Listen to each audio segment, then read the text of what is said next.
এতদিন পরে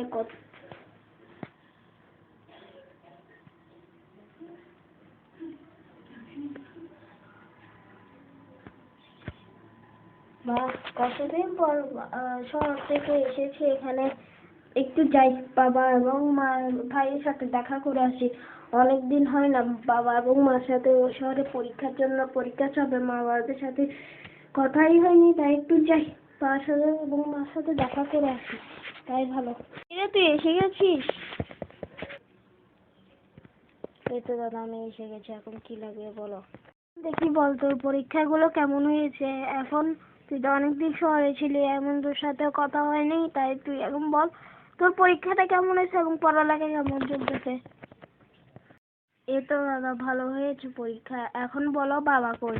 বাবাকে ডাকো না, বাবা কোথায় বলো।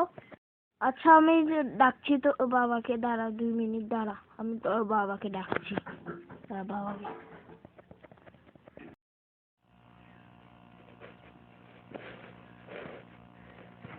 বাবা তোমাকে ডাকছে, রতন এসেছে তো, এখন ডাকছে তোমাকে রতন, তাই তোমাকে তাড়াতাড়ি যেতে বলেছে, না হলে ও রাগ করবে নাকি, তাই তুমি চলো তাড়াতাড়ি, আমি ওর এখানে আর যাচ্ছি। একটু দাঁড়াতে বলো। এই বলে রতন চলে যেতে লাগলো। সে অনেক তাড়াতাড়ি হেঁটে চলে গেল তার ভাইয়ের রুমে।